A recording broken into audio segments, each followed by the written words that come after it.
The Lord is my shepherd, I shall not want. He maketh me to lie down in green pastures. He leadeth me beside the still waters. He restoreth my soul. He leadeth me in the paths of righteousness for his name's sake. Yea, though I walk through the valley of the shadow of death, I will fear no evil, for thou art with me. Thy rod and thy staff, they comfort me. Thou preparest a table before me in the presence of mine enemies. Thou anointest my head with oil, my cup runneth over.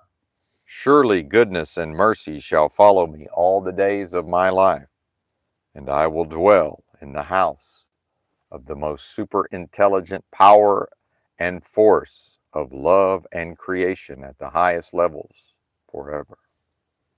What's happening? Benton here, Monday morning? Yes, Monday morning.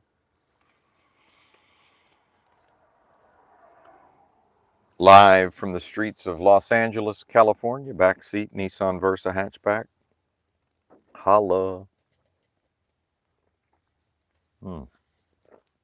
Having my egg drink.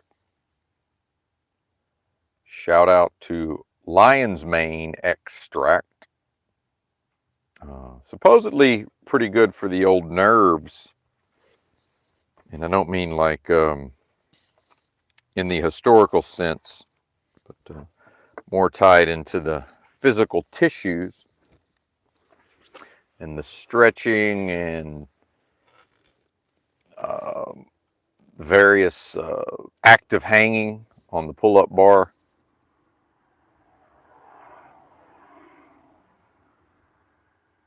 Certainly has helped facilitate a lot of the healing, restoration, deliverance, the title of the stream. In the power and the name of the Lord Christ Jesus. And power is the order of the day. Seems to me like healing is power. As humanity rushes to medical coding and billing and business transactions. Old Benton's health, is that a thing? The dead flesh?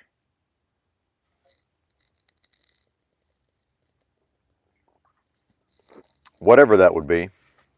You know, the animated death warmed over flesh.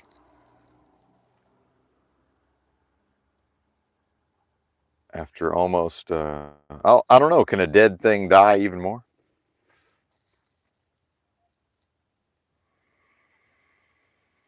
Old Benton doesn't have all the answers, at least as far as these broadcasts, but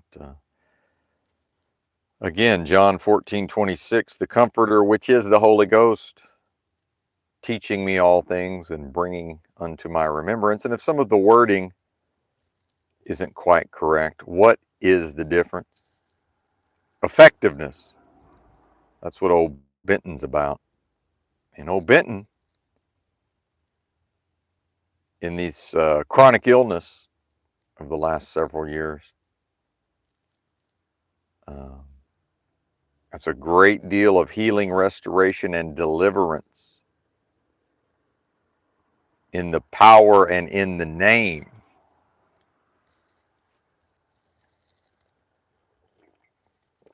Power over the power.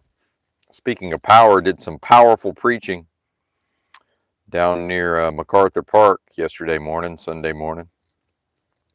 Preached one heck of a sermon, if I do say so myself, on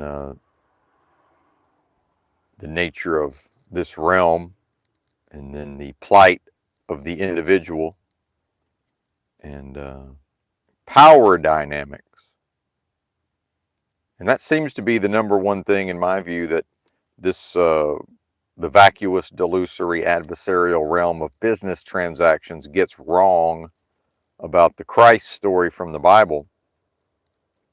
This is about power, first and foremost. The power of healing, the power of restoration, the power of deliverance. delivered out of the hands of this realm that makes an enemy of what I am, as it made an enemy of what Christ is or was. And not a person, any more so than Benton the person. So yeah, make a person of a man in the sky, worship the man in the sky, make a person of the so-called Son of Man. Oh, he was also the Son of God. Make a person out of that, venerate the person, right? Hang out with the person. It's all bullshit. Who does the listener hang out with in their daily life? To what end? Under what entanglements and obligations and seeking of money and advantage and privilege and position, jockeying for position. In what, a race towards death?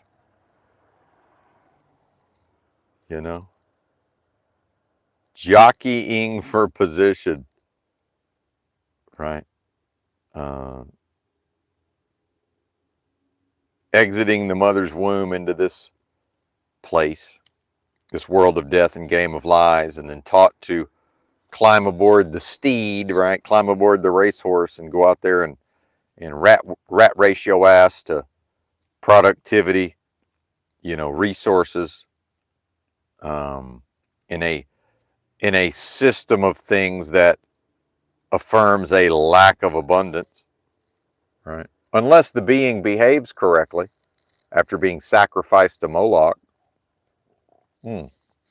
Yeah, we'll make sure and provide you working class bozos with resources and Federal Reserve notes, but you better act right. You better behave. You better obey. You better not get too uppity, right? You better not speak your mind. Reminds me of a song, free your mind and the rest will follow. Like, how about speak your mind and see what happens?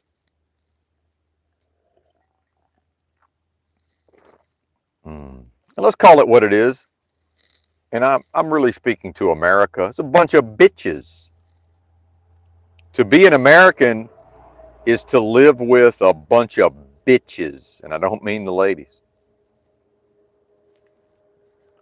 Right? Bunch of bitches. Cowards. Weaklings.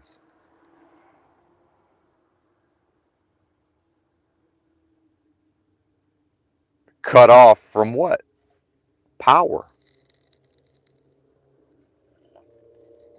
And yet seeking power through obedience and conformity.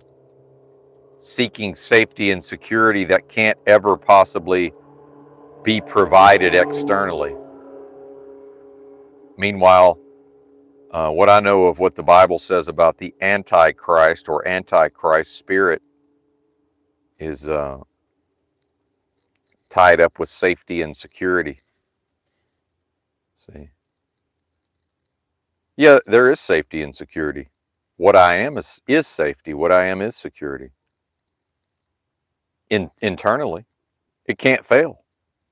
What's safer than something that cannot fail? Yeah, build a Titanic, put it out on the sea and say it's unsinkable and watch it sink.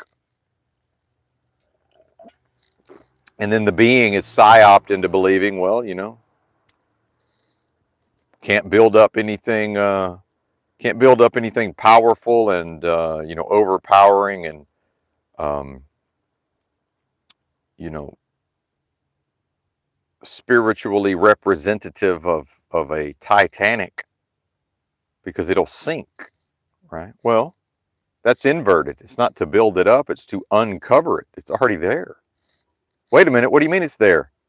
They're panicking.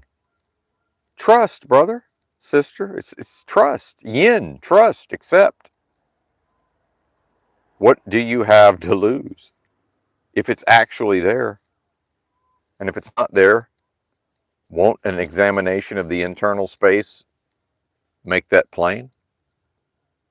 And this, again, mockery and ridicule of this realm saying, well, when the fucking ships landed over here in North America, the Indians couldn't even, they were standing right there looking up at the boat and couldn't see it because they didn't have a frame of reference for what they were looking at.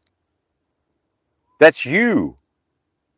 Or that's me, if that's what's inside of me, is a force and a power that's so comparatively large, right? And it's the realm saying, hey, that's in you, buddy, and you can't even see it because you can't uncover it. Don't have the eyes to see. And ha ha ha, look at these fools. And antithesis struts its stuff and says, boy, howdy, how great the darkness is indeed. And this is a world of darkness, folks. What do you think the toxic positivity is for? People want to talk about cope. What bigger cope is there than that? Toxic positivity. And that's what I mean by bitches. Anybody that won't call it like they see it is a bitch. Period. Yeah, and show me a human, I'll show you a hypocrite. I'm sure I fall short of that at times, but overall, I'm doing better than most. And calling it out doesn't do anything. It's the point of calling it out within your own psyche, within your own being, right? And not going along with these fools. Like if I go back to truck driving, applied to a bunch of truck driving jobs yesterday. We'll see what happens today. Yesterday was Sunday. We're about to find out what that a native-born English speaker with a CDL from a state that probably mostly has done it right and not just handed them out willy-nilly to anybody on the planet or in the realm or whatever we're calling it. And no live chat today. Intuitively, it just felt like it was going to be spiritual attacks. And I'm having a really good morning, and I'll get to, not that I don't normally have a really good morning, a particularly good morning. I'll get to why here shortly after the opening spirituality / critique of the realm / diatribe / cranky old man / old man yells at cloud. And to transition off of the spiritual topics, I do want to, it reminds me of some of these Gen Zs, and shout out to this hat flying channel, but I think I'm about done with that channel. And it's a work to some extent. If y'all know the term from wrestling parlance, if that's the right term. I believe it is. Wrestling. And one thing about my accent and the way people talk where I'm from, ain't it more fun to call it wrestling than wrestling? It's just more fun. And ain't wrestling supposed to be fun, watching wrestling? Or wrestling with your classmates? As a boy, I guess now the girls are probably more into that. In inverted world, the boys get to wrestling, and women going to rush in and scold them and tell them not to. Right? I'm not sure what happens when the gals go to scuffling.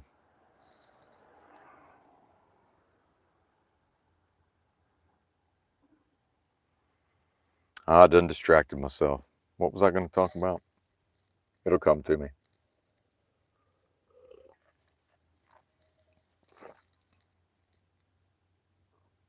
Or not.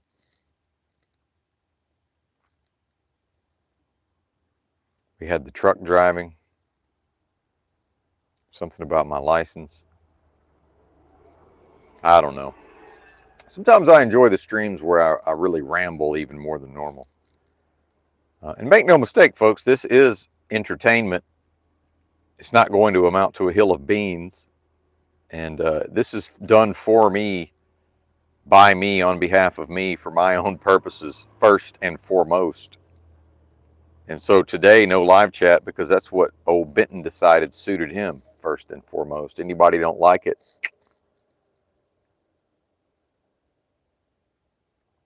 Nobody's obligated to be here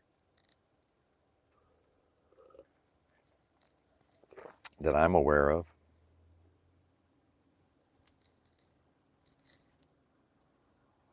Shout out to the chat. Thank you for liking the stream. It's the least I could do.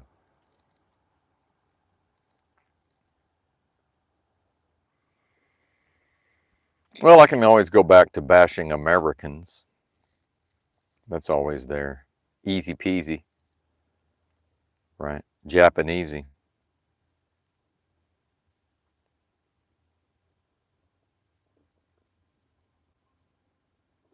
Oh, on my post tab, shout out to the homie El Delgado. I've enjoyed his videos for quite a while. He doesn't have a comment section at all. I think his channel would probably be a little bigger, but it's neither here nor there. I thought I had my comments turned off, but apparently they're on right now. I guess we'll get into last night. Maybe I'll remember whatever else I was going to go on about. Maybe not. Off the charts, vivid, surreal, lucid dreaming. I mean, like extended play lucid dreaming, like flying around and shit, and reminding myself not to get sexual with it. Yeah, crazy. Then woke up, went back to sleep, and had another one. And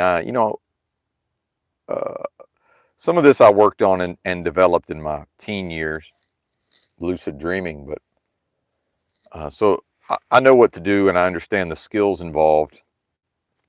Again, yin and trust, right? If you try to yang that shit, all that's going to happen is the person who wants to lucid dream, who is going to go assertion, aggression, dominance, the moment they become aware of their body, they wake up or the dream stops. Got to be able to yin that shit, stay out of the body, right? Or in the body without, being aware of the physicality.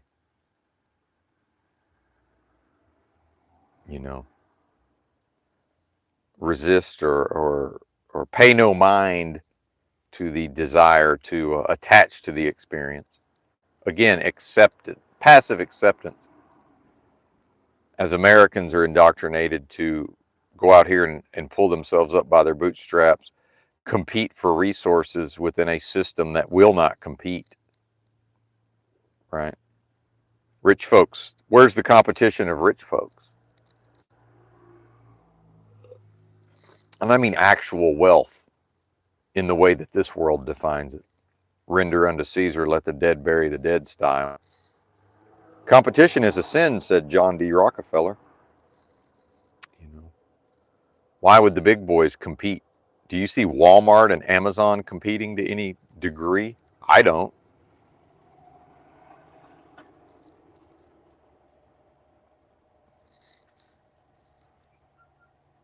I don't see it.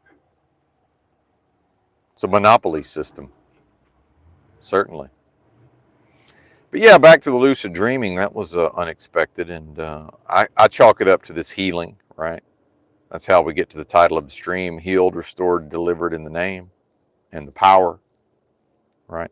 Because to talk about Christianity, from the perspective of the gospel of Saul of Tarsus, that's disempowerment.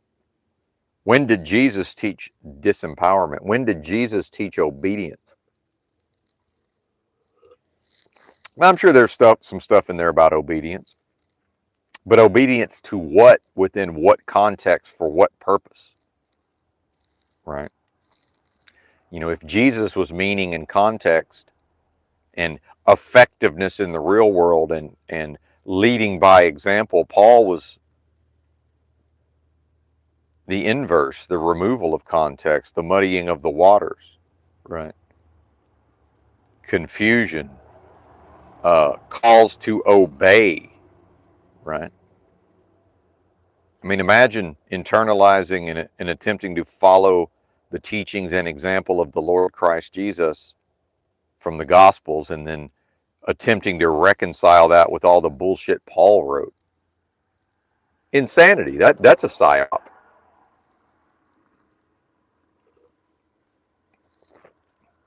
And then Saul of Tarsus slash air quotes the Apostle Paul, oh, well, no matter how pure my intention, I end up serving evil anyway. Well, then what was the point of Jesus' so-called perfect sacrifice? What was the point of that then? Oh, well, to die for our sins. How? Okay, what, death for death? What is this? So the force of power and love and creation that doesn't even know what death is, will never know it or experience it. How would it possibly be capable of valuing a redemption of death itself? The individuals here are the dum-dums who are attempting to renew the spirit of death, right? Turning their back on their own nature if they are what I am. And I suspect a lot of them are so cut off, even if everybody left their mama's womb with the Nancy Pelosi's MS-13 spark of divinity, aka this little light of mine, I'm going to let it shine. Then most of them so cut off from that, are they going to be able to get back to it? I don't think so.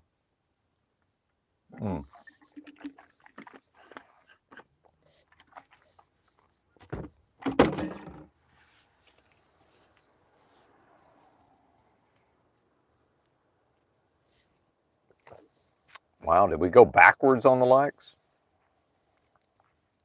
Haters in the house, probably. A lot of haters, man, which is fine, but we got a lot of people that listen to this who are demonically possessed. And here's the thing is, the demonically possessed, they have no shame, right? So what happens is the actual good people who might have an intention of wanting to access that power, the healing, the restoration, to be delivered out of the hands of the enemy. And that's what deliverance is. Delivered out of the hands of the enemy, right? Born into a world of death and a game of lies, and to be delivered out of that, up and away. Those are the people who, in my observation, they will become sort of self-conscious and they, because they care, right? So if somebody's hearing what I'm saying and they become a little self-conscious and they're like, oh man, am I doing that? No, you're not. Because the people who are doing what I'm saying, they double down on it. And that's when you have, let's go inside baseball with the truther stuff, the so-called truth community, this truther cop. Well, he came in on one of my weekend IRL streams that I'm no longer doing, at least walking around. It's just gotten too weird, but he wants to do the maniac bet, raise all bets strategy, edgelord in my chat, and then he comes back under a new name a few days later and wants to love bomb and blow smoke up my ass, right? And this is where a lot of these people are losing to Jack Talcott, if you know who this is. If anybody knows the phenomenon unto himself known as Jack Talcott, Jack Talcott's kicking their asses in a lot of ways that they don't see. Because what's happened is these folks have, over a period of years now, have developed these patterns. And it's crystallized, and these patterns have become so static that now I see people come to my channel and they run the same fucking plays on me. And I'm looking at the play being run and I'm like, is y'all crazy? Right? You got Jack Talcott LARPing as the life coach. You're over here in the domain of the death coach. Death Coach 5000, G. What you talking about? Huh? Happy to walk through the valley of the shadow of death most of the time. This is a privilege. It's a privilege to represent supreme authority, blessing itself, the source of all life, and walk through this evil, wicked, dead, decadent, depraved motherfucker.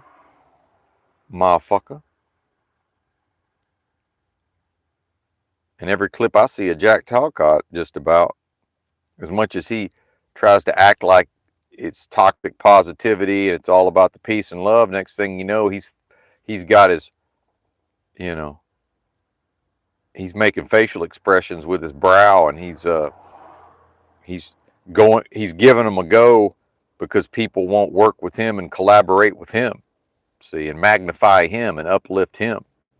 What, the dead personality, right? The dead biography, the dead characteristics, you know? That's only important to you, Jack. Nobody else gives a flying fuck except what can they extract from you? What do you have to offer that these people can psychically vampire fucking suck and siphon off of you, buddy? And, you know, give him his due, his energies and you know, what he brings to the table, right? See. And then they want to bring that over here and try to run the same plays. Yeah, it don't work, buddy. Because it works temporarily until Benton rises above, vibrates a little quicker, the quickening spirit. Now, oh, look, old Benton ain't really triggerable anymore. Isn't that interesting? He kind of is, but not really. And that was part of the lucid dreaming. Was I had some scenarios in the lucid dreaming where the authorities came to me and harassed me at what I perceived to be my domicile in the dream. I didn't get angry at all, right? I strategically worked the thing to my advantage instead of, you know, this so-called truth community, free man on the land, meet your straw man nonsense. You know, want to have a fucking legal battle, you know, with the jackbooted oppressor thugs who, on their best day, don't even know what the fuck you're talking about, right?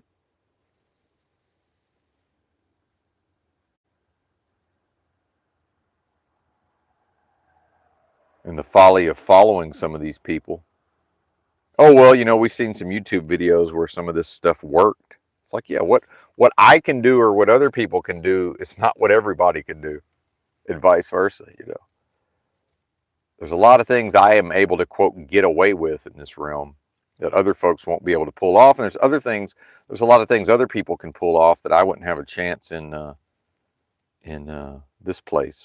Hell, I wouldn't have a chance in hell of pulling it off, right? But, you know, people learn a couple of tips and tricks and they think they got a toolkit, the tool bag. Here's the thing, man. If you can't John Nash game theory optimal that shit, which is on the fly, pick up on the strategy of the enemy and adjust, and that's the quickening spirit, to adjust the strategy, right? And we got Truther Cop with 2 moves: raise all bets or love bomb. Is that all you got, buddy? That's all you got, partner? Get that weak shit out of here. And again, I know people get tired of the sports analogies. Old fucking 5'8" Benton back then, one of the probably the greatest shot blocker that size in all of human history, or at least basketball history. They think they're gonna, they had me guarding them, think they're gonna throw up some lazy bullshit shot. I just threw your shit, partner. I just threw your shit, partner. You gonna come in here again? I'm gonna throw it again. You better pass or figure out how to get your shot off. But in a game of basketball, the person, Truther Cop in this example, he can't just stand there and deny the reality that his shot just got blocked. His weak shit just got thrown. He can't deny it because everybody saw it. But in this form, people can just pretend and just you know, use mockery and ridicule and pretend like that didn't just happen, right? Meanwhile, when has Truther Cop in his entire life ever went up against a worthy adversary, got his shot blocked? You think I never got my shot blocked? And said, okay, all right, I see what's going on here. And then did what? Quicken the spirit and come up with another strategy on the fly. And if that, okay, now we got the right strategy. Now what do we got to do? We got to drill it. We got to drill it. Basketball drills. We got to work on it. We got to drill it and drill it and drill it and drill it. Truther Cop ain't built for that. He's not built for it because he's not accessing the power that may lie within him. Because this world, number one, cannot and will not support those efforts. Number two, if the being manages to uncover the perfected path within and begin to walk it, oh, now here comes the spiritual attacks. Now here comes the persecution. See? And now here comes the, wow, I don't fit into my peer groups anymore that I barely fit into in the first place. And my strategy as a young person was, well, I'll just be the leader of the peer groups, even though I didn't even know that was what I was doing. Or just freely move amongst all of them, right? Water seeking its own level, perhaps. It's not about me at that level. It's about what could be done at the level of healing, restoration, and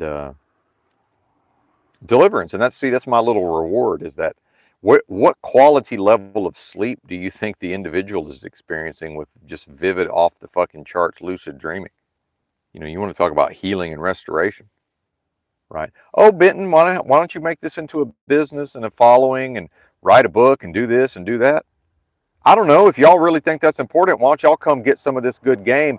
Y'all figure it the fuck out and make all that, and I'll watch yo folly. See, they want to push me out ahead as leader and have me go be the motherfucking prototype.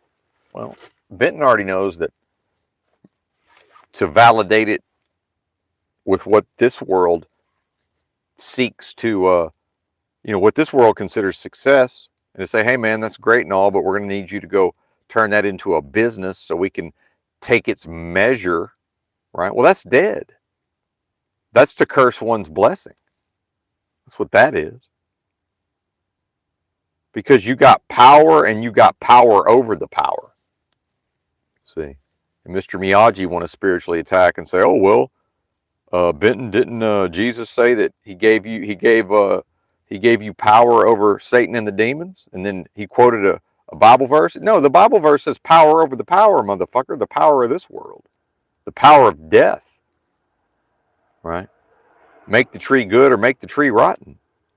So if the rotten tree and the dead fruit and the dead money and the dead government and the dead corporations, and these people want to run around talking about, well, corporation means dead body and all this stuff. Okay, well, how about treat it as such instead of treating the government and these systems as if they might possibly be, what, restorable and healable? How you going to restore and heal death? How you going to love a demon? Right? Oh, well, it's toxic positivity, it's touchy-feely, we got to love and accept and tolerate. How you going to love a motherfucking demon? Is you crazy? Oh, well, Benton, that doesn't sound spiritual and loving. I don't give a fuck what it sounds like. It is. Right? That's called, why y'all being some bitches? And I don't mean the listener. It's called don't be bitch made.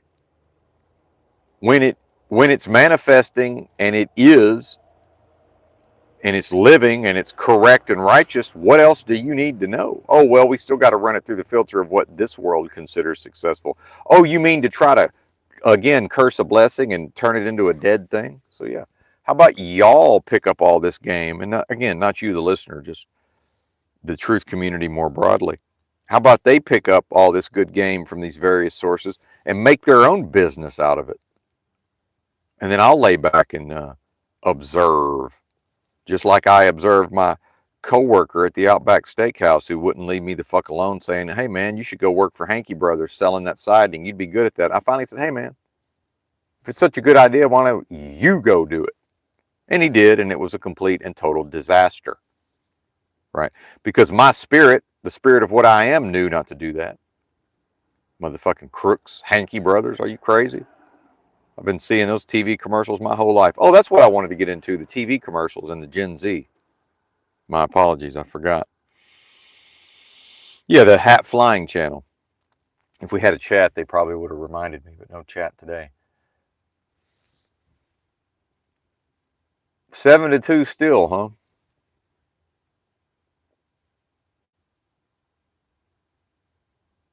Withholding the accolades. See, we got to take the measure of old Benton's discourse.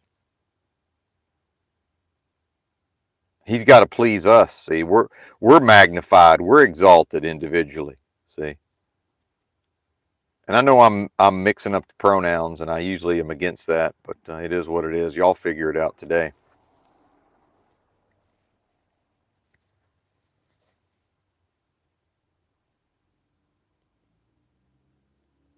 Yeah, withhold it.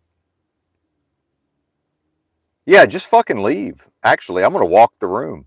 Yeah, get the fuck out of here, man. Let's go 2-2. Leave me with the two motherfuckers who actually want to hear this. How about that? 7-2. Fuck you. What do you think this is? Oh well, maybe if he had a live chat, we might thumbs up his stream. Won't even give what's free. And then didn't want to talk about love and tolerance and acceptance and oh well, people are basically good. Well, yeah, except they'll just psychically vampire the content and won't even bother to do what costs them absolutely nothing and fucking touch a screen or click a button, right? It's a joke. It's a joke. And see, it went up to a 3 and somebody took it away. Somebody took one away, right? But I know how to fix this situation. I know how to fix this. And we're going to fix it. And I know who pretty sure I know who the 2 likes are. So thank y'all. Appreciate you listening.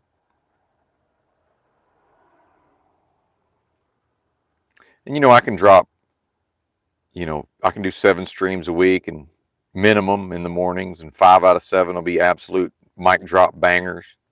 But I still got to come out here and show and prove, don't I?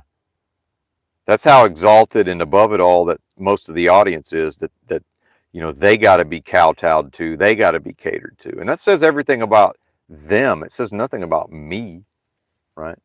And again, this is what I talk about with the poker game of incomplete information and the raising of all bets. See, they're exposing their cards and don't even realize it. They're showing what they are. And do you think Replay Crew wants to hear any of this? Oh, but it's kumbaya, it's come together, it's community, right? The reality is, if the so-called truth community actually tried to go to a piece of land somewhere and make a community, it would be worse than normal society. You would see very quickly, like, wow, I could have a less bad time just working at a gas station than this. Helping to make some temporarily affluent motherfucker a little more affluent.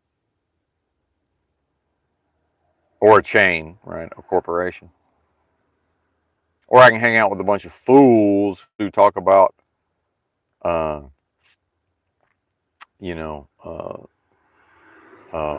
this means that, and just want to endlessly go down these rabbit holes. And if you're new to the channel, and I know we do have some people new to the channel, I apologize. I'm not addressing any of you folks. This is old scores being settled. These bozo truthers, right? So-called truth community, conspiracy theorists.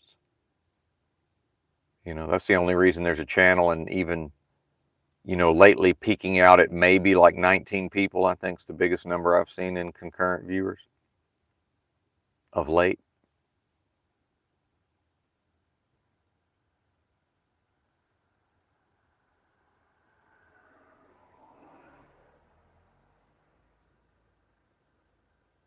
So anybody new to the channel, it is what it is. And that's another thing about all this stretching and dealing with these tissues is, part of the healing, we can get back to the topic at hand. I really wanted to cover some of this Gen Z, and I have some very novel, interesting ideas, some pop culture tie-ins, some a lot of comparing and contrasting of various anthropological, sociological, and psychological elements that you're simply not going to hear anywhere else, right? And what's interesting is even after I drop all of that, I still don't get the likes on the stream. Then it's like, okay, I did the stream, 9 likes. Like, oh, really? They're telling me what they think of what I have to do, what I'm doing over here. They're telling me what they like, what they think of it. And it's spiritual. It's a spiritual war. It's that whether they know it or not, a lot of these people are infested with demons and they're under demonic oppression, and the demon inside of them, or the legion of demons, it won't let them. Now, if they're doing it to be manipulative, right? Back when Benton was doing daily live streams and, arguably facilitating a lot of this death, depravity, destruction, right? Oh, then it was donations, accolades, like the stream, fucking views, StreamYard panels. Well, now there's today not even a live chat. There's no link. There's no StreamYard. Oh, we don't like that. So how is the being ever going to be able to go within themselves and access their own power if they're concerned with what they like? Because in the 15 plus years it's taken old Benton to hashtag get on my level through these various practices and teaching myself to get the fuck out of my own way, to even access the healing, the restoration, the deliverance, the power that lies within me, not a man in the sky.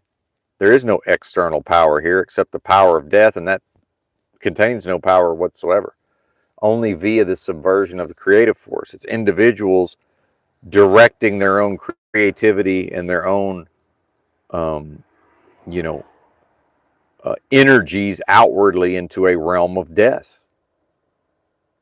right? Cursing their blessing, treating it like it's, treating what could be truth as if it were ignorance, and vice versa. So yeah, Benton, go ahead and make a business out of all of this, and then we'll take its measure, right? Same thing with Jack Talcott,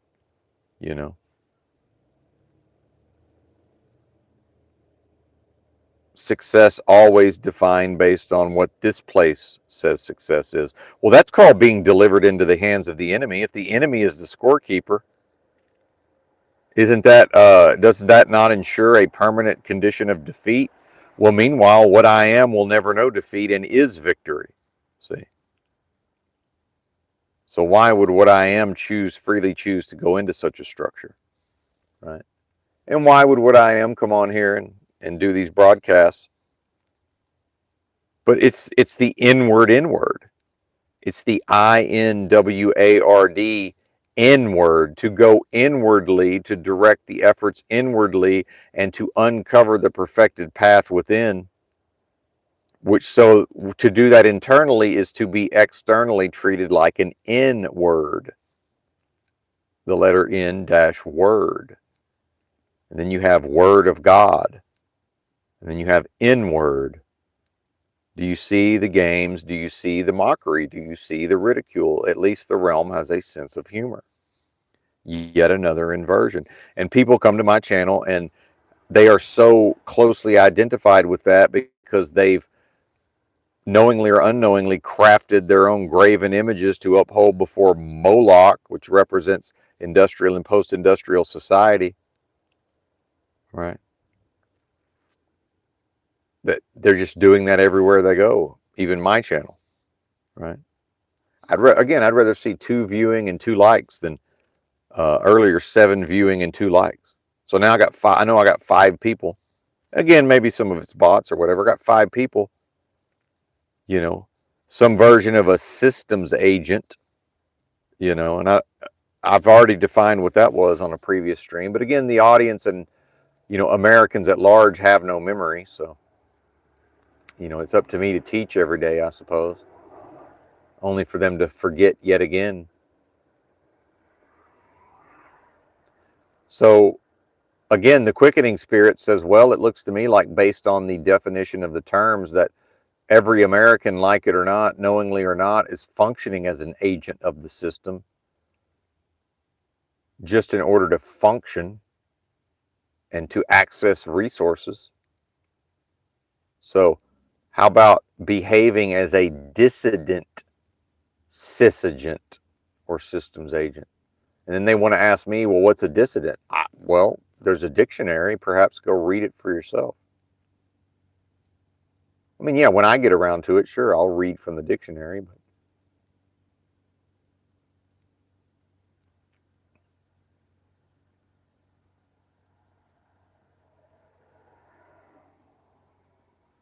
and then on YouTube, of course, pushing out the stream because there's conflict content, right? Oh, he's getting cranky.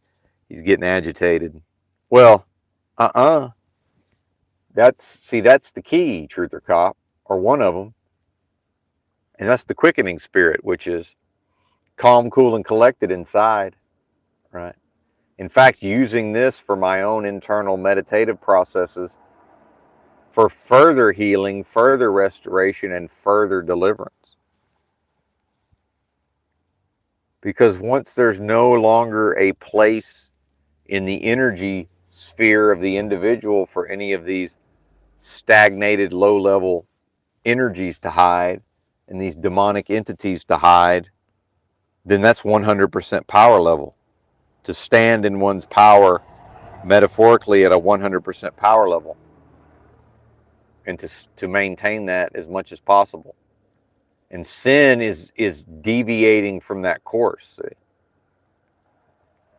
It's not a state of sin, the perpetual state of sin. Christ wouldn't die for, and what Christ is can't die, so it's already a flawed, fucked up concept, right?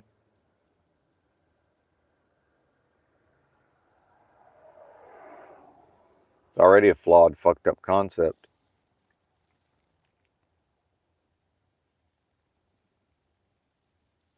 Seems to me like Christ was all about showing what was possible. Some version of a 4-minute mile, right? Unlocking a thing, leading by example. Not, oh, he loved you so much, he was willing to be tortured so that you would what? Have a chance to Edward Snowden this motherfucker? Remember when the psyop of Edward Snowden, oh, he's going to sacrifice himself to spread the word about the surveillance state. And then he himself said, well, his greatest fear was that he would sacrifice himself to exile and eventually Russia, apparently. And again, I'm going official fiction, folks. I don't need, and that's another reason there's no chat. We don't need people bozo truther 101ing in the chat. I always reserve the right to go official fiction with it, and in fact, coin the term. You're welcome. Another innovation in the space, but one of many.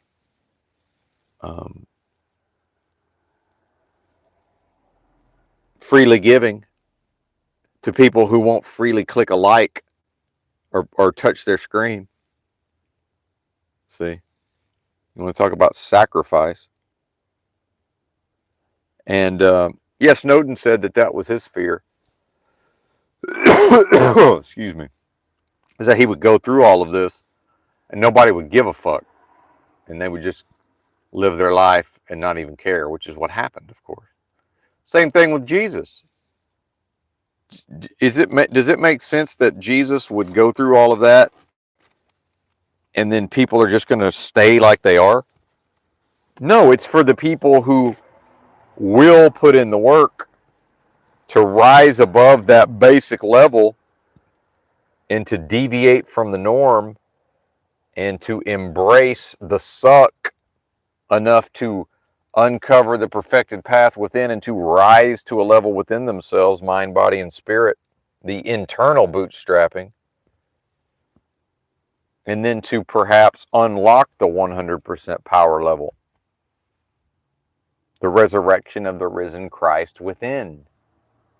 That's the idea of the Christ story, not so that low-level bullshit, bitch-made human Americans could check some boxes and go off to the afterlife, so-called, and uh, fucking uh, link arms and skip to my loo through the goddamn judgment.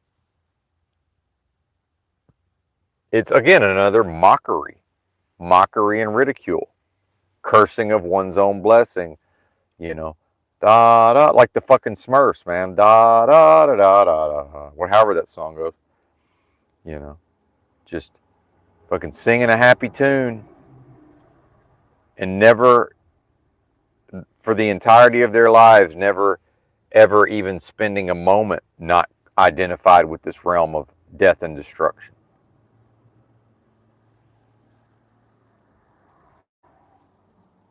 Sick. It's a sickness. And that's some of y'all listening. Because some of y'all listening is bitch made. And if I ain't talking to you, I ain't talking to you. Please understand. If it doesn't pertain to you, then I don't mean you, because I don't even know who's listening. Right? And even if there's a live chat, well, those are names. And I'm not taking the time to even check. Could be, one day it could be the actual person, and the next day it could be somebody imitating that person or impersonating them. Right? Could just be bots. Could be AI. I don't know what the fuck that is down there. Why even have it down there in the first place? Y'all want to chat? We'll hang out later in the day. I'll show my pretty face, and maybe some of the lovely ladies will come in and donate. And this shows you how bitch made the fellas are. Some of them donate, and this isn't about donations, but kind of like the Christ story. Who got the ball rolling on financially supporting the ministry of Christ? Oh, ladies. Ladies. Who are what? Attracted to power. Let's just call it what it is. Right? Power over the power, Mr. Miyagi. Power over the power. Power over the power. Because this realm is about power on a lot of levels. And external power is dead. Doesn't exist. Hollow. Vacuous. Illusory. And the idea that there's anything here of meaning, substance, or value in this place that's not directly accessible within myself, that's a delusion. To suffer from the idea that, well, it's all about community, neighbors, business, right? The wealth of a nation, the strength of a nation.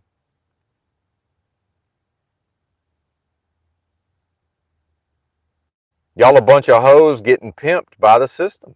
Bunch of hoes walking a track. And I might be back to it. We'll see who hits my phone after I applied to like 20 different companies yesterday, probably. We're going 1099 up in this piece. And if the government wants their money, I'm gonna say, well, I ain't got your money, but feel free to spend some money putting me in a jail cell, and I'll quicken that spirit, and I'll sit cross-legged, and I'll probably won't like the trays, and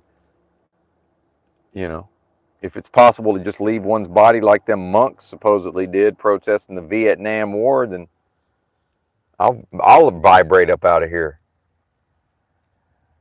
as you like it. And I suspect the government ain't gonna do a damn thing because they probably want somebody driving that truck. And the system right now is promoting an idea of how dangerous these drivers are, but it's because they're going to bring in the self-driving trucks. Oh, that's right, they already have. They meaning the system. It's already happening, but I mean to where everybody knows it, because that's still not commonly known. And everybody's just going to watch this thing roll right over them because this thing's already rolled right over them. The history of America is a system of authoritarianism and an obedient authoritarian populace, and it's the increasingly seemingly powerful machinery of the state just rolling right over everything. in its path, and treating blessing as if it were a curse all the while. And it's fucking shameful, or it should be. If people even had the capacity for shame, they're too busy using shame, mockery, and ridicule as weapons against each other to actually feel it. But it works if they make the mistake of deviating from their peer groups. One little fear and shame blast them with a little bit of ridicule, they're right back in line. Because there ain't nothing to them. See? There's nothing to them. No substance, no heart, definitely no balls, no guts, right? I wish there would. I don't wish for it, but why do you think there's not a World War III? Because that's going to be fought by machines, because we can't even pretend at this point that there's Americans with heart, valor, balls, and guts. We can't even pretend like that's a thing at this point.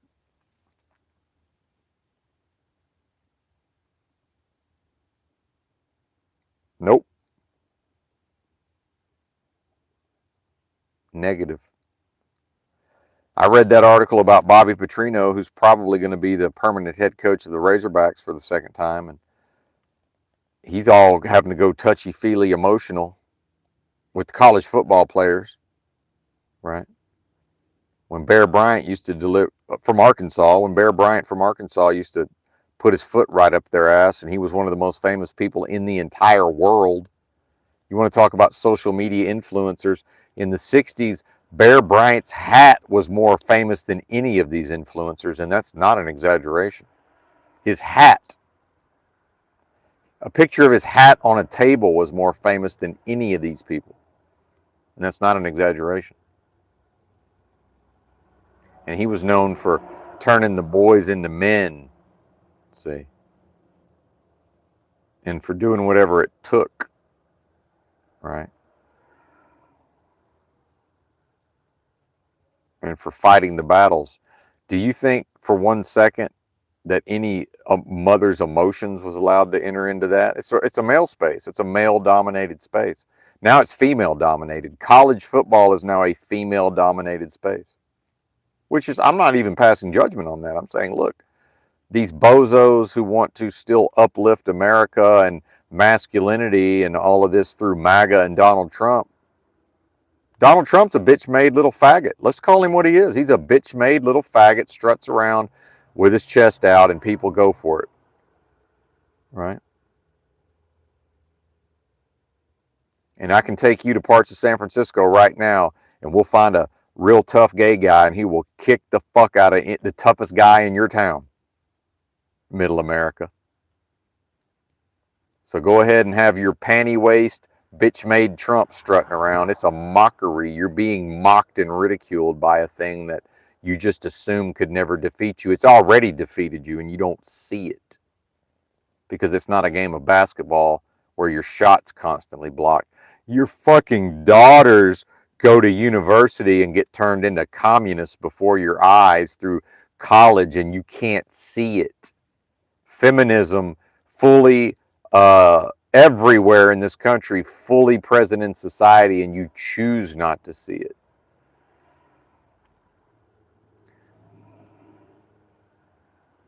And if your daughter wants to be on OF, you can't say anything about it. You can have an opinion. You can pretend to run it through the filter of Christianity. Oh, you mean another business? And then want to complain about Jews?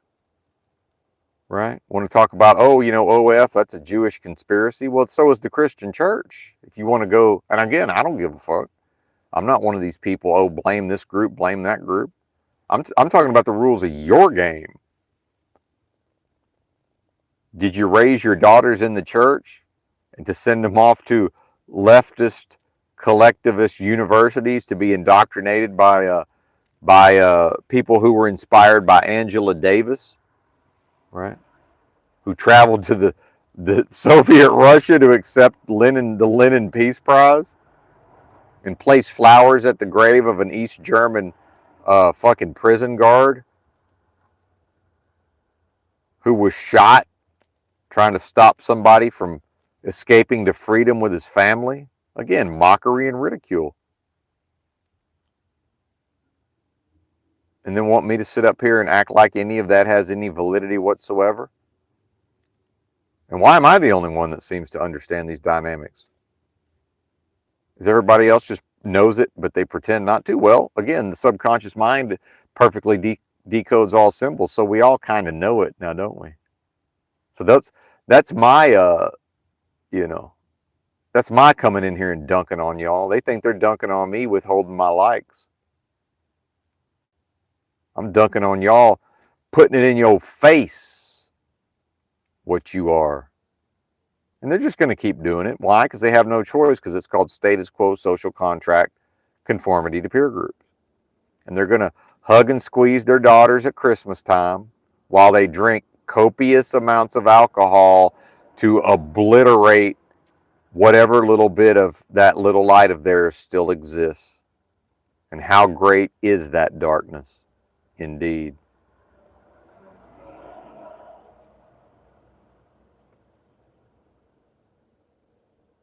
And then they'll be here in my chat, if I'm foolish enough to have one, raising all bets because they're bitch made and powerless and emasculated and got no balls and can't even deal with some women, can't even handle a broad. I think they're going to come in here and deal with me.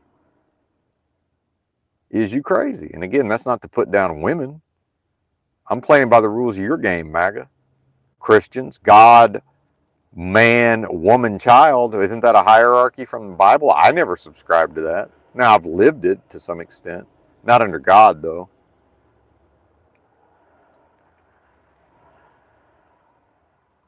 I certainly never had a problem finding a lady or two that didn't mind being the yin to my yang, if you get my meaning. Of course, that just ends up being, just let me pretend to be in charge, right? At a certain point. Yeah, just as long as I'm able to plausibly, seemingly be in charge, it's all good.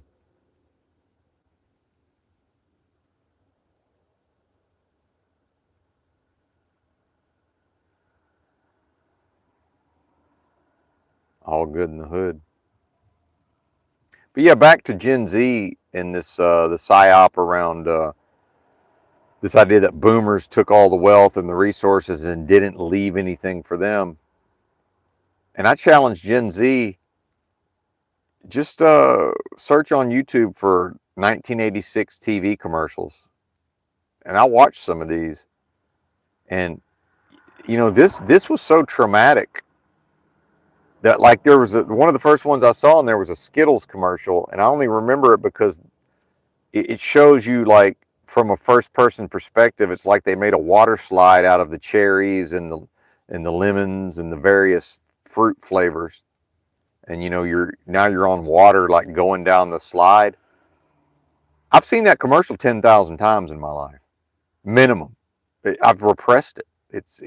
It's erased from my memory until I saw it. And then there was a commercial just after that with some old man being all sentimental with some little kid, and I can't even remember the product. And I said, "Oh, I've seen this 10,000 times." No memory of it. And right now, for $1 million, I couldn't tell you what product was being advertised. Then there was a commercial for this safflower oil, right? Vegetable oil. I've seen that motherfucker 10,000 times. Don't remember, have no memory of it. But then Gen Z can't conceptualize a world where they don't have access to a computer. So I watched those commercials 10,000 times and almost had never touched a computer. Oh, look, a Commodore 64 at the fucking local Sears, and I get to type on it as long as, my mommy will let me before we got to leave, right?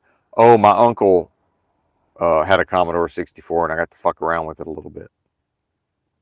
And then whatever limited experience with the Apple IIe's or the Apple IIc's in my elementary school or my junior high or my high school, whatever it was, that was it. And that includes cell phones. That includes smartphones, y'all. That's a computer. So Gen Z, if you want to romanticize, because I have them telling me in the comments now that, oh, shut the fuck up, boomer, y'all had it made, and you know, you can go ahead and talk to us about inflation and all of this. And we don't. I had one of them say to me, we don't care about cheap electronics. We just want to maybe be able to date a woman, right? But they can't conceptualize no smartphone, and they want to complain about dating apps. Well, how about a telephone and no caller ID, and you finally find a woman who might entertain your foolishness, but you're in the 9th grade or the 10th grade like little Benton was, and now you call her up on the phone, and maybe it gets call screened because there's an answering machine, meaning nobody answers and there's an answering machine. That might happen. But if you call it, about dark, right? But hey, don't you call during supper time? Because if her daddy picks the phone up, he's like, hey, it's supper time. Hang the phone up. You got to call back. But, well, actually, you got to call some other time because by the time we're done with supper, it's too late. You better not call after 8 p.m., partner. So just figuring out when you can maybe even get, the apple of, whatever little gal you're trying to romance back in let's see, when would Benton have been making these calls? I don't know, 89, 90, 88, probably.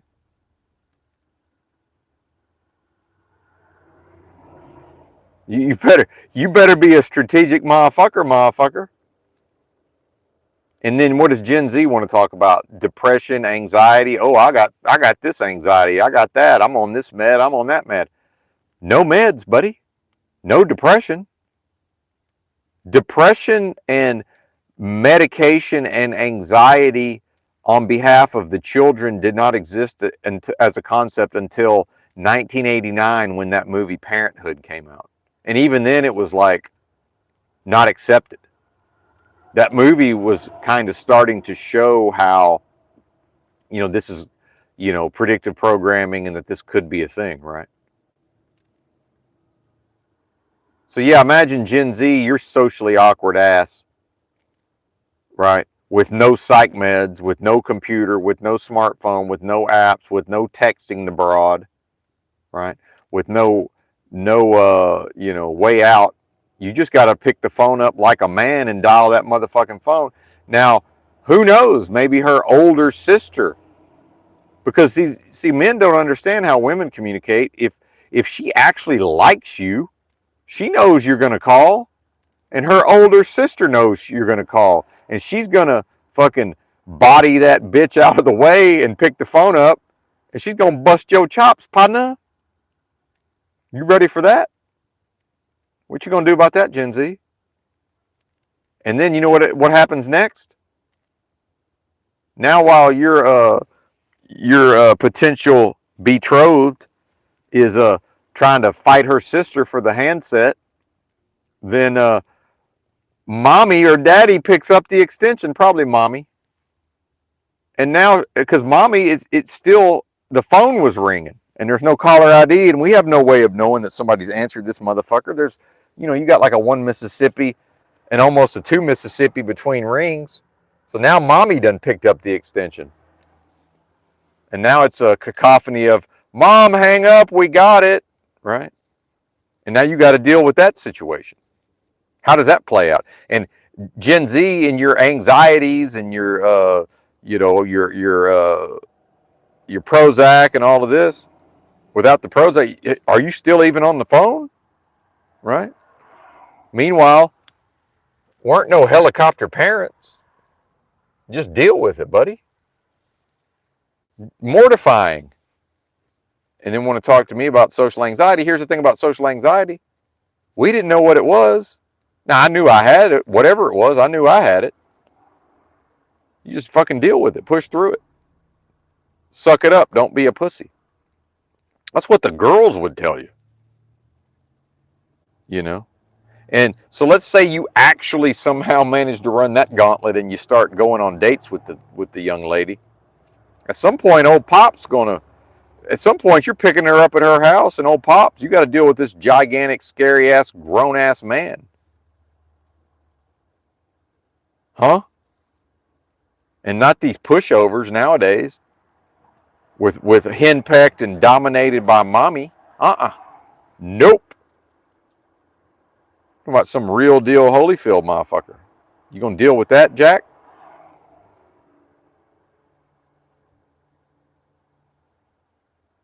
I don't think so, Gen Z.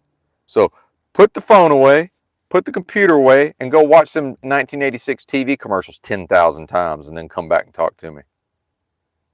That's what we did. But then I know Gen Z, they think they're going to get out of it somehow. Look, there was no distractions. You can only play outside so long. You know, the weather ain't conducive to just, you're either in school or you're running around throwing dirt clods at your friends. You're in that fucking house at some point watching TV commercials. Yeah, you can channel surf, but surprise, surprise, the networks all conspire to make sure it's pretty much commercial time on every channel. And especially if you ain't got cable. How you going to deal with that? And see, as I say this, I imagine Gen Z hearing this and looking down at the palm of their hand. So Gen Z, if I could put them in an artificial environment where at some point they're just watching 10,000 TV commercials, the same TV commercial 10,000 times. When I say how are you going to deal with this because there's no distractions, their head's going to go down and their palm's going to upturn and they're going to look at their motherfucking palm to get a little hit of dopamine and a little bit of endorphins and serotonin hitting the stream. No, you go sit there and watch the same Skittles commercial 10,000 times. What you're going to do. And maybe you'll have a VCR and be able to record a show. Maybe. And fast forward through the commercials? You're still watching the commercial. You're just watching it in fast speed. Right? Because the VCR, the machinery of the VCR doesn't go fast enough. You know, you can't just skip ahead 30 seconds. Right? And some of them commercial breaks is up to 90 seconds. 2 minutes. Might be a 2-minute block. Buddy.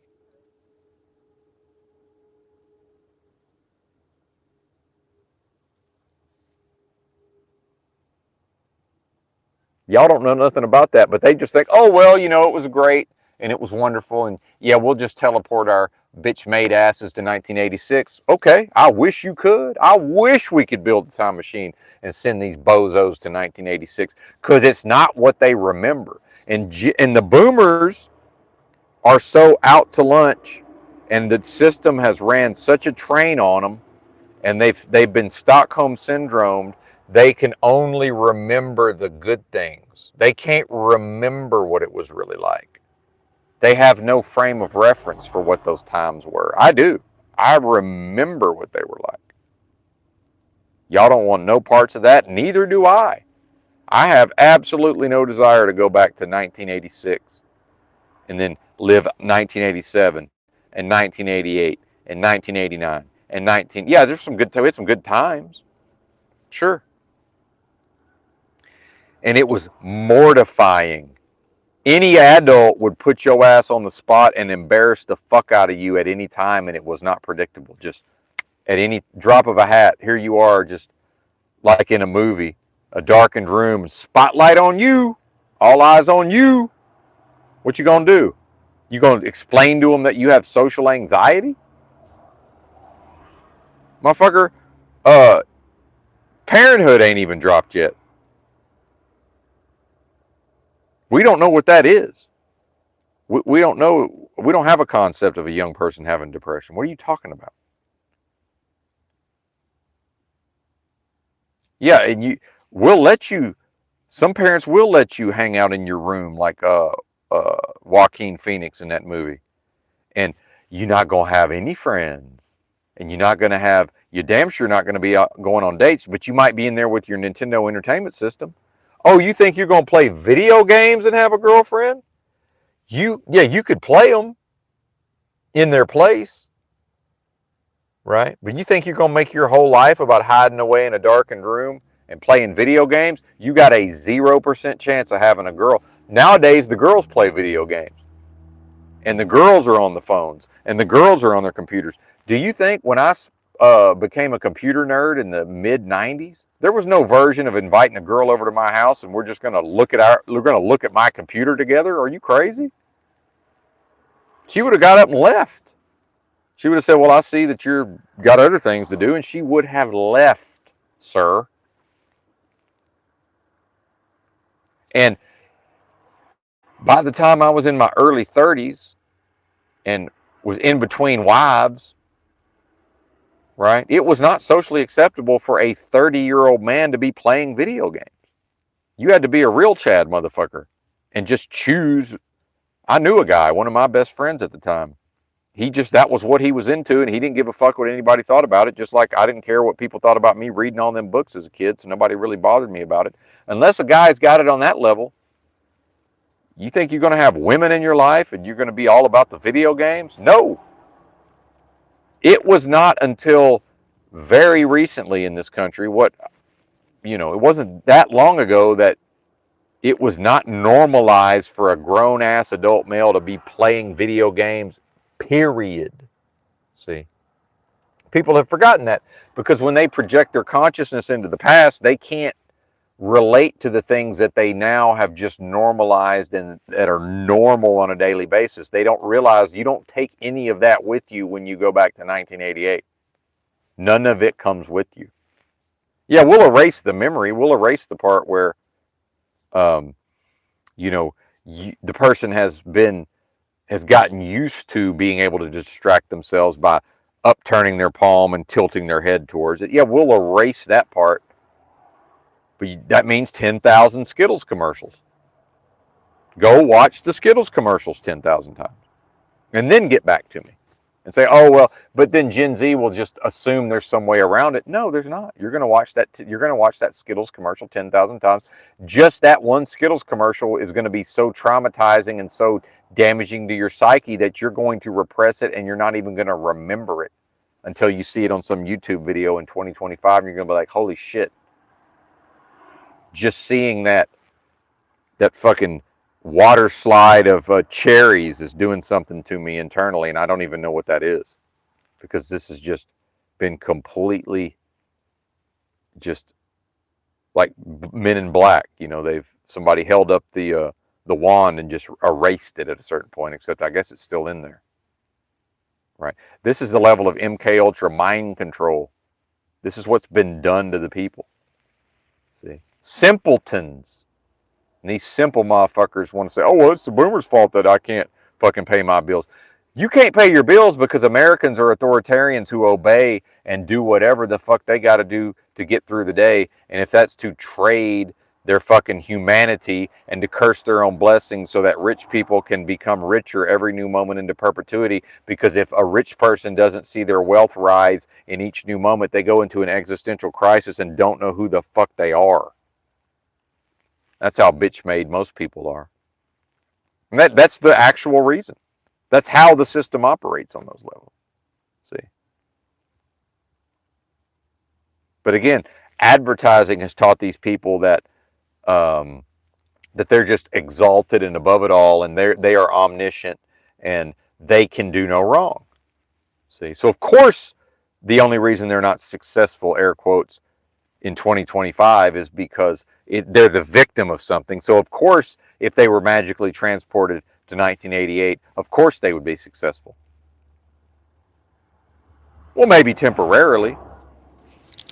And then Enron happens, and your wealth is tied up in Pacific Gas and Electric stock, and then that got converted to the Enron because that was the Enron bought PG&E, and that's the darling stock of Wall Street.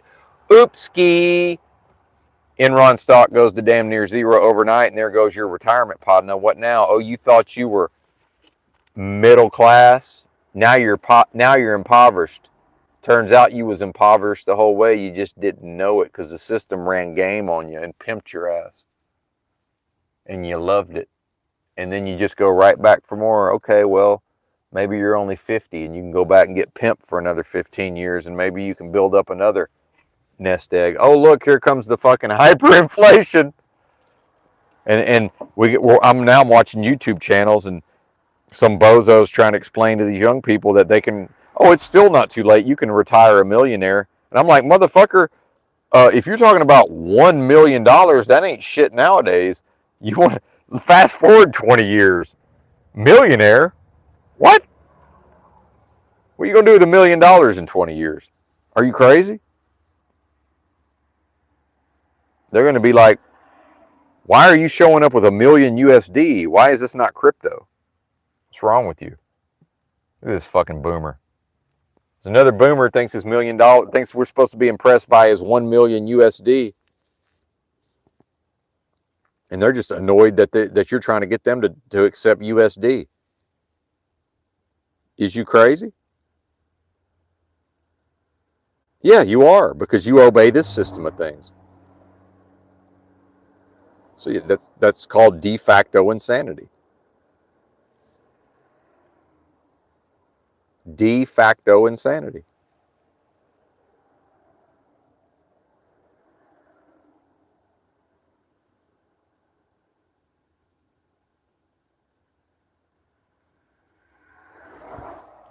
And I like Gen Z. It's not about, all generations are equally worthless. Yeah, they're worthless. So guess what? So are boomers, so is Gen X. So are the millennials. They're all equally worthless. And they're all got their strong points too. Gen Z ain't going for the corporate bullshit. Now some of them they're performing, unfortunately, for the corporations, but they refuse to internalize the corporate hellscape. Most of them. Some of them some of them get game run on them. Some of them do. Most don't. Meanwhile, I'm sure my mom's down there just working fucking circles around Gen Z. And Gen Z's standing there right next to her, watching her do all the work and getting paid the exact same amount of money. Right.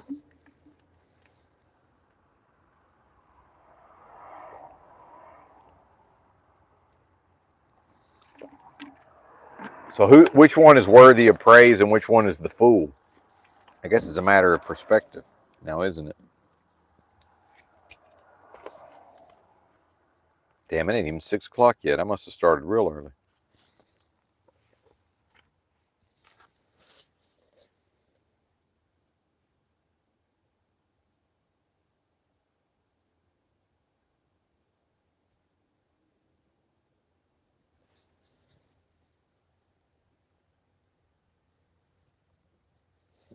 Chase the motherfucking rainbow, Jack. Or taste the rainbow. And I can't even, I don't even have the words to explain my reaction to seeing that commercial with the old man and the kid. I'm just like, I know I've seen this commercial 10,000 times, no memory of it. And so I promise you these boomers remember even less of 1988. The actual boomers, they don't fucking know what was going on. I have no idea what was going on or 1986. No clue. My dad was 13 years out of high school. He couldn't tell you. Now, my dad has this thing where he can tell you the month and the year that pretty much anything in his life happened. But it has to have to do with him because he's, classical narcissist. It's got to have something to do with him or his life. But, this motherfucker wasn't watching no TV, you know.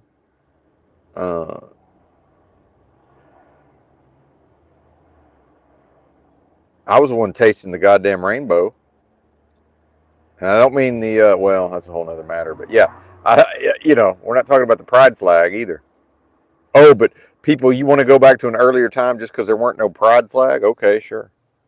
Well, you're going to take the bad. You can't separate the good from the bad. You got to take both, right?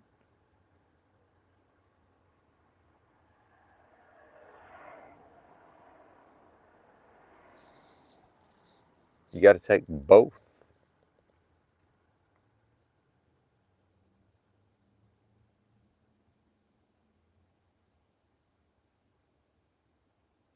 And now everywhere everybody goes, constant entertainment in their pocket. Earbuds, smartphones. And, when I tell the famous story of me finally, squaring off with my pops and letting him know that he's gonna have to leave me the fuck alone. It was because he didn't like me going on long car trips with the headphones on, listening to my music. Weren't no podcasts, of course. I could tune into the radio, right? I suppose. Not that whatever bullshit. I don't think the Discman even had a radio built into it, but you know, even if I had the cassette player with it would have been a separate radio, I suppose.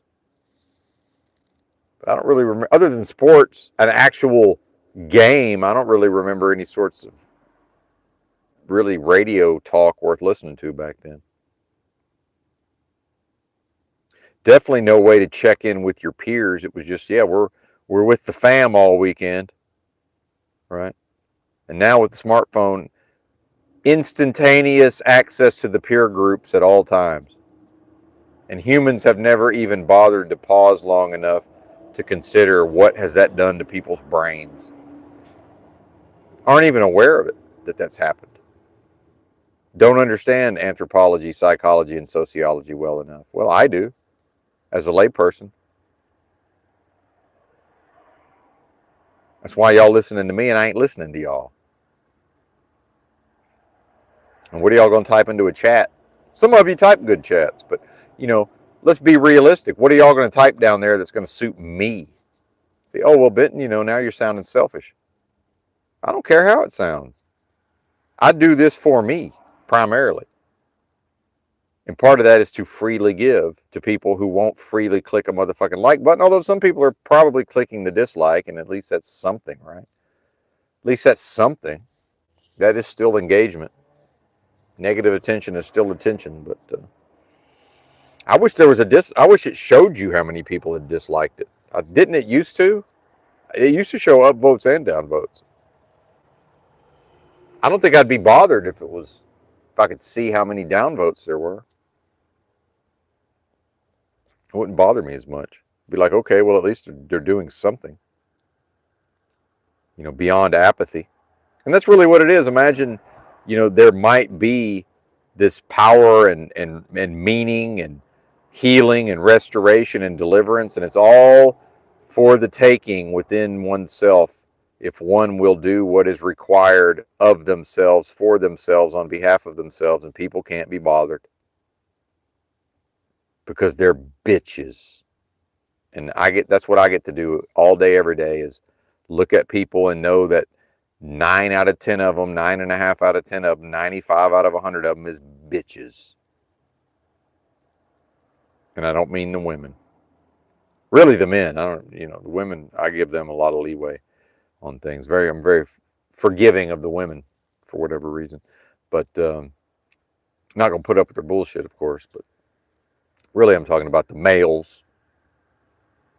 And it's not that way across the board. Some of them got something to them. Right? Some of them do. Not many, but some. Of course, most of them are either born into wealthy families, or if they're around these parts, maybe artists. Probably artists. And I'm mainly talking about the white folks, really. The Latin folks kind of have their own thing going on. And guess who's living way more of traditional American life, so-called? It's these Latin people. It's not y'all, white people of middle America. It's not y'all living it.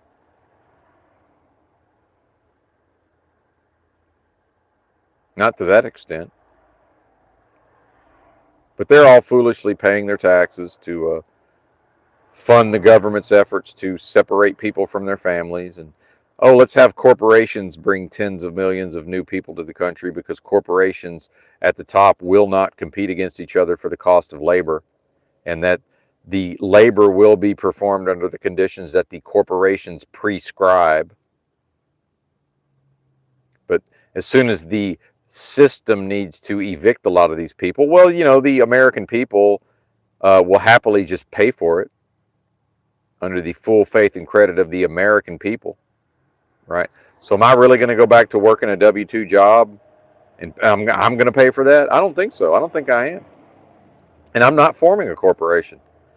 If these trucking companies won't hire me on a 1099 and pay me on my social security number, what's the point of me having a social security number if I can't work as a contractor and get 100 cents on the dollar? And then if I'm willing to just say fuck it and not pay the taxes, why isn't that? And it is. I mean, some of them will. My last job did it. But I know if these people start calling me, some of them are going to be like, no, we can't do that. You got to have we got to pay you through an S Corp or a, they don't have to. They're choosing to do that. The system is set up where if I'm dumb enough to get paid on a 1099 and just get 100 cents on the dollar, like these content creators do, YouTube 1099s them, pretty sure. Contractor.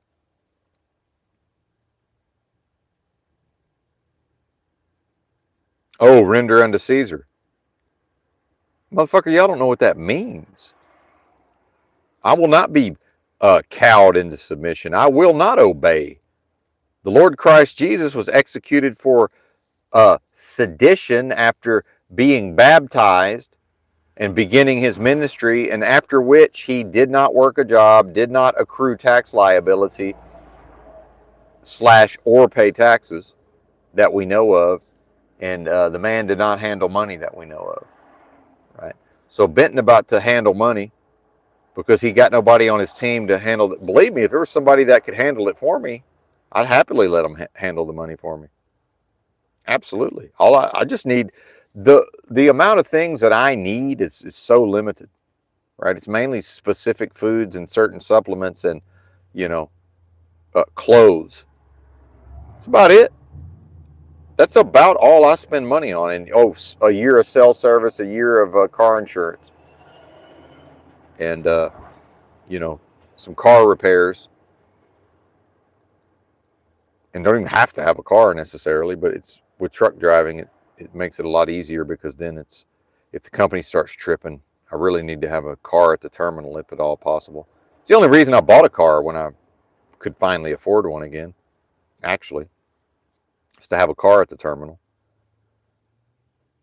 in case I needed to make my escape. See? And I'm not even doing reaction content. I could just do reaction content. But nope, every man's an island, every man for himself, dog eat dog world. You got to go out there and do everything yourself, Benton. While we all pretend like it's a society of support, tolerance, love, acceptance, people are building each other up. Yeah, as long as I'm willing to put myself on their program and go along with what they choose to bow down to, well, how can I express and bring forth the supreme authority and blessing of what I am while simultaneously bowing down to entities lower than myself? That ain't never going to jibe. That's some jive talk. That ain't never going to jibe. See? What would Jesus do? What wouldn't Jesus do? See? And I ain't got no people, and that's fine. I got everything I need inside of me. What I am. Having uncovered the perfected path within by unlocking the achievement within the world of death and the game of lies of true knowledge of self / self-realization. I know exactly what I am. And by extension, I now know exactly what this place is. Or, well, more or less. I am prone to hyperbole, more or less exactly. Some of the finer points can be debated and discussed. That's fine. But at the level of effectiveness, I know exactly what this place is. Or at least I know it well enough to be effective. Be aggressive. Be aggressive. BEAGGRESSIVE. Go. Fight. Win. Assertion, aggression, dominance. Anything achievable is only achievable through a dominant masculine yang means. That's what America teaches, and people buy it hook, line, and sinker and say, yes, we will turn our back on the yin, the tolerance, the trusting, the accepting, the passive. Meaning, we're Americans, we don't need time to rest. That's passive, that's yin. We're out here achieving. We're out here in the yang form of energy. We don't need rest. We got pills for that. We got sleeping pills, we got Xanax. We got all this other stuff. We got the Soma. Why would we bother ourselves with hours of vivid, lucid dreaming and whatever healing and restoration and deliverance may be accessible thereby? Do you think the system wants me out here doing this within myself? That's a threat to the system. You know, what did they execute Christ for? Sedition, threat to the system. And he wasn't even free to speak out against it. He implied that he was a threat to the system, and they killed his ass in the story. In the story of the Bible, you can tell me till you're blue in the face there wasn't a historical Jesus, and I'll say, well, the realm exists at the level of a delusion, so what's the fucking difference? What's it matter if there was or there wasn't? You know, in a way of thinking, no, you're right, there wasn't. And in that same way of thinking, there's not a Benton. So, okay. Now what, motherfucker? That means there's not a whatever you call yourself, whatever your history is, whatever your characteristics are, however you perform. That also doesn't. That's as real or as unreal as the Lord Christ Jesus as a historical person. So go ahead and tell me till you're blue in the face that there weren't no Jesus. That's fine. There ain't no you in some context. So fuck off. Quickening spirit. Mess with the bull, you get the horns. Keep raising all bets.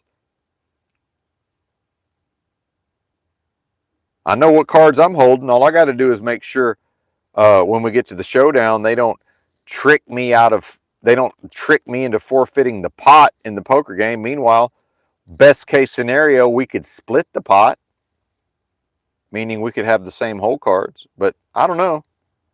I guess it could be a royal flush somewhere. It's not necessarily the same hole cards, right? If I'm holding two aces, either way, it doesn't matter. There's different forms of poker, but I'm more of a pot limit Omaha guy myself. But either way, Hold'em's boring. Of course, the undiagnosed fake autistic side kicks in, Kim, before the storm and says, well, actually, Omaha is Hold'em poker. It's like, yeah, you're right, it is. What? Yeah, they're both Hold'em. No, it's Texas Hold'em and it's Omaha Hold'em, actually. It's just nobody calls Omaha Hold'em. But yeah, they're both Hold'em.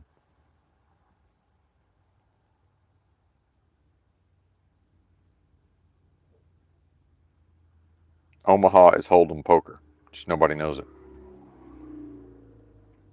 But I'm not autistic. Okay, sure. That's why I call it undiagnosed fake autism.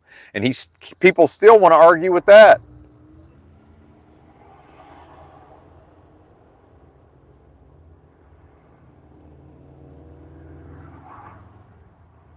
Crazy.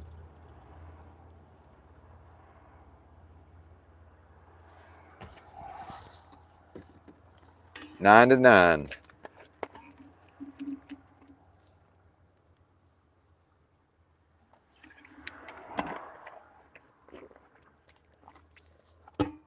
And I take no pleasure in the fact that individuals could potentially access the great powers of healing, restoration, and deliverance that may very well lie within them.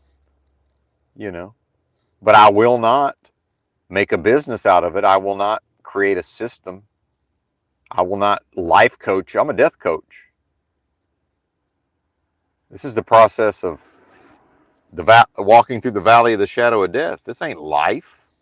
Life's a breakfast cereal. Mikey likes it. This is a sacrifice to Moloch from day one. It's a realm of demons, demonic entities, demonic oppression. Taught from day one how to curse one's own blessing.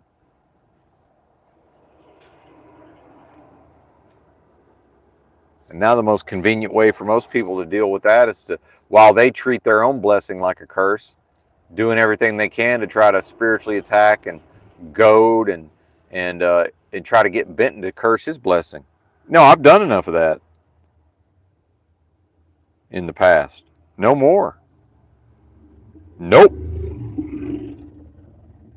I didn't go through 15 plus years of daily practice to uncover the perfected path within just to, I need some fucking accolades and I need to be accepted within peer groups and I need some friends and some associates, and I need a place to go live. So I guess I'll just go ahead and treat blessing like curse. So good luck trying to achieve any of that in life while simultaneously bringing forth the blessing of that lies within you. Good luck. That's serving two masters. See, and which one are you going to hate? Probably going to end up hating both of them. And I see people who don't come to my channel anymore who admitted to getting angry with God because they were having struggles in their life. You know what has never been, in the air quote, so-called God, you know who's never been angry at creation or felt victimized? Me. Because that's a violation. It's like a Dick Gregory story I tried to tell one time, and I never could get to the actual point. But Dick Gregory, at a certain point, when the authorities tried to warn him that somebody was going to kill him, and he basically said, well, did you talk to the criminal? Meaning, why are you here talking to me? Go talk to the criminal. What do you want me to do about it? Oh, I'm blessing and you want me to change into curse because you know that the person who might come kill me, that they're cursing, they've already cursed their blessing, so their mind is not open. They've decided their path, but I'm over here bringing forth blessing, so here's the system offering me the curse, to curse my blessing. And Dick Gregory said, well, did you talk to the criminal? Motherfucker, why are you here bothering me? See, that's the spirit of what I am.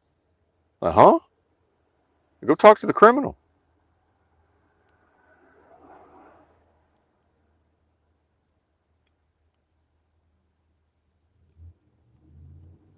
Don't talk to me about production and lack of resources. Go talk to the government. You talk to the criminals? You talk to the criminals in the government? You talk to the criminals in the corporation? Oh, that's right. Luigi talked for you. I forgot. Yeah, what did that do? Fuck all. Fuck all. Didn't do a damn thing.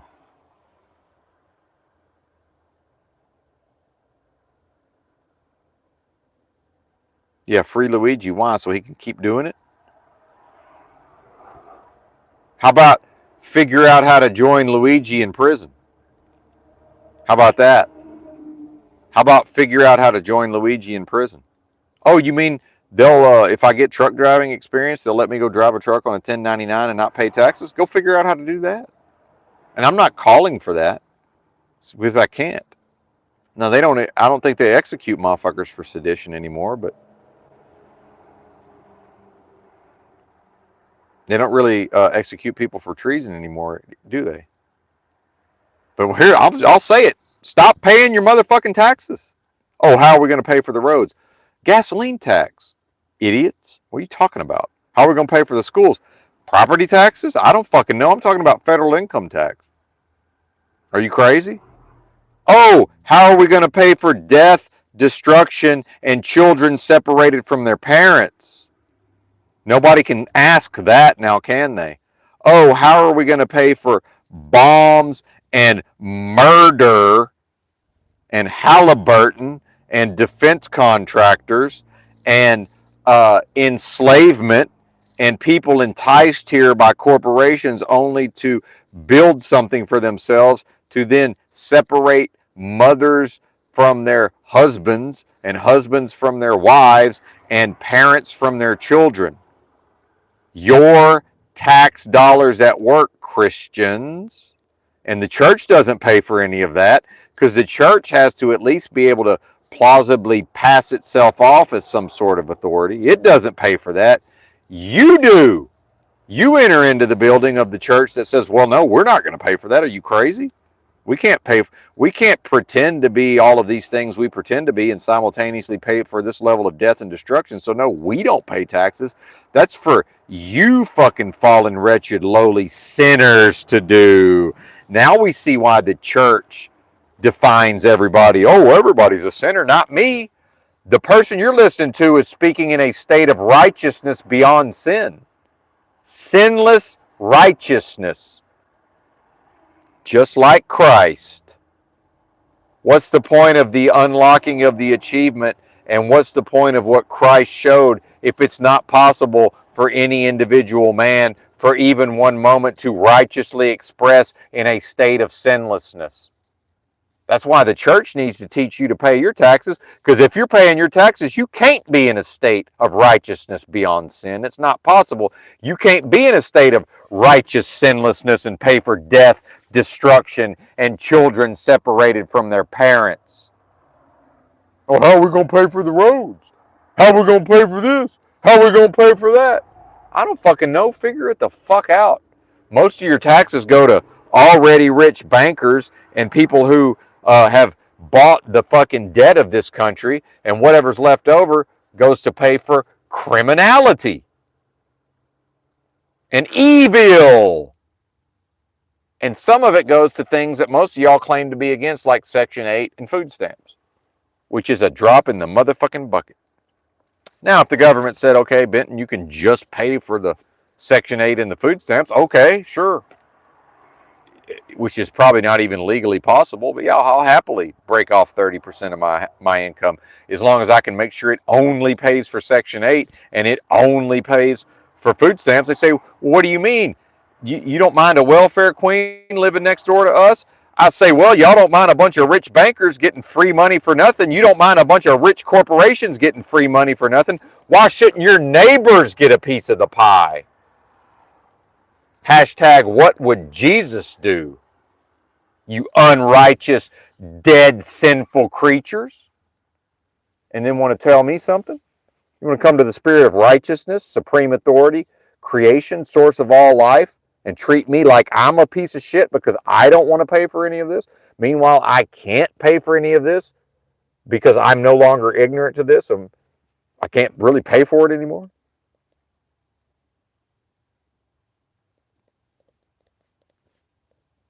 So, of course, people that go to church say, well, yeah, we're all wretched, lowly. Everybody's born a sinner. I was born spiritually perfected and spiritually innocent. I wasn't born into sin. Are you crazy? I was born into a world of death and a game of lies. I came out of my mama spiritually perfected, Jack. And that is the spiritual path within, the path of perfection that lies within. Fuck you. Fuck you. And no man will cause me to deviate from that knowing. And you can throw all the Bible scripture at me you want. Oh, good, dead words on a dead page.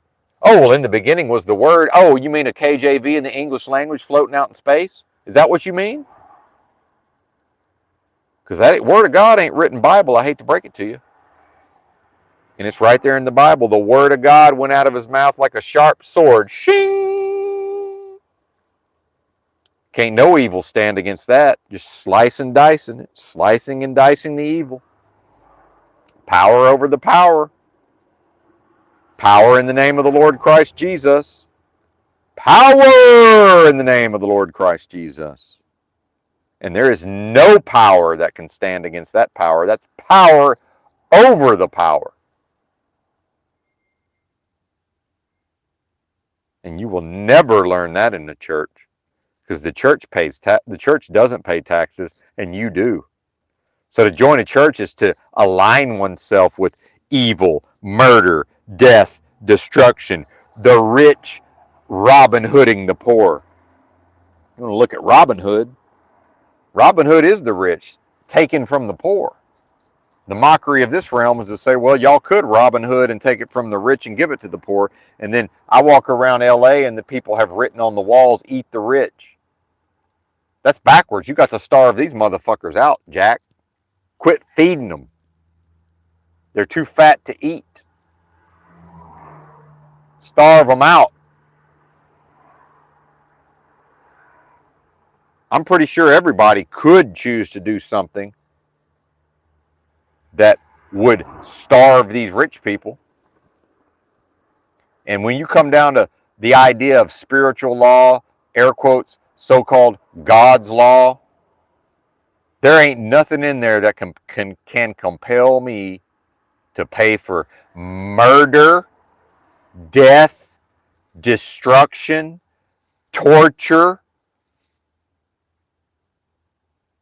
and families separated from each other, children ripped away from parents, parents ripped away from children, while Donald Trump's bitch ass struts around with his chest out, and half of you like it. Oh, that's some representation of John Wayne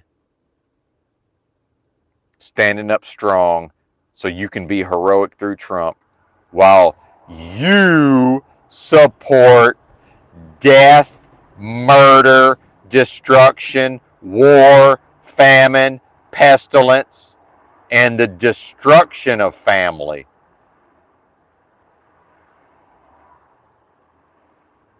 And I know what I am, and I know what I've done. And if you think I haven't atoned,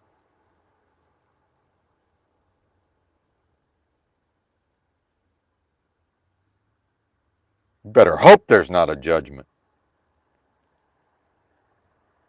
like the Bible says there is. You better hope there's not a judgment like the Bible says there is. But see, what I am don't even think that way. What I am don't have that spirit. See, this is healing some of my own wrathful, vengeful nature that I'm no longer identified with. See, because the judgment is inverted. The judgment is that everything that's beyond redemption, it judges and disproves itself. There's no reason for an outside entity. It's more mockery and ridicule, this idea that a powerful, air quote, so-called man in the sky is he's gonna undertake the grind of judging every little fucking iota of billions and billions and billions or trillions of humans, how they performed throughout time, which doesn't even exist. See, that's crazy. That's never going to happen. That's mockery and ridicule. That's an inversion. What it is that the people who came here and performed in service of death and destruction, those are the people who prove through their love of death and destruction that they are cut off from supreme authority. They are cut off from creation. They are cut off from love, meaning when the spirit of what I am is called home, right? Meaning to no longer be individuated within this delusory and illusory realm. The ones who have identified themselves with this realm of death and destruction, they stay here in the delusion, see, in the world of death and the game of lies. See, it's an inverted judgment from what we've been taught. So there's no necessity for an air quote so-called God to come destroy the wicked. The wicked are their own undoing. And Saul of Tarsus proved it through his own actions and his own speech. He was his own undoing. And that's to serve the rotten tree. Make the tree good or make the tree rotten. At least the ones that know they're making the tree rotten and bringing forth the rotten fruit, at least they know that's what they're doing. The ones in the middle have let themselves be told a bunch of lies and falsely believe, they falsely believe they're making the tree good and bringing forth the good fruit, while simultaneously accusing people like Benton of not getting right with God. Shit. I can't wait. And old Benton is going to have to move beyond this dead flesh. Because old Benton is still in the dead flesh that wants to see this wicked destroyed. That ain't the spirit of what I am. That's the spirit of the dead flesh wants to see this evil wiped away. See? That's to identify falsely with the dead flesh, and this realm is to be desirous of watching the wicked destroyed. And that's justice. This world doesn't know anything about justice. But true justice, in my view, is to just, hey, we never knew them in the first place. Let them lose their souls. They behaved like animals anyway. Slaved away for rich folks while complaining about their impoverished neighbors getting food stamps and Section 8, while they put their own very blessing, essence, and humanity and spirituality into serving rich folks and corporations who just took whatever they wanted, 10 times beyond what the poor people are given, and watch the people suffer and watch the people be tortured by this system of death and destruction and lies, and just watched it happen, and entered into church buildings, and the church doesn't pay taxes. Because do you think spiritually the churches could pass themselves off as any authority whatsoever and pay for death and destruction and murder and ripping children away from their parents? Of course not. That's left for the people who enter into the building. Oh, render unto Caesar, and nobody even questions it because Americans love to obey. So yeah, they'll pay for all of that to get the little pat on the head, to be told that they're consecrated, to be told that they're set apart to God. Well, how about figure out how to know what you are inside? How about figure that the fuck out? How about do whatever it takes courageously and authoritatively, come what may? And if you end up as a weirdo in a car, who cares? It's all dead anyway.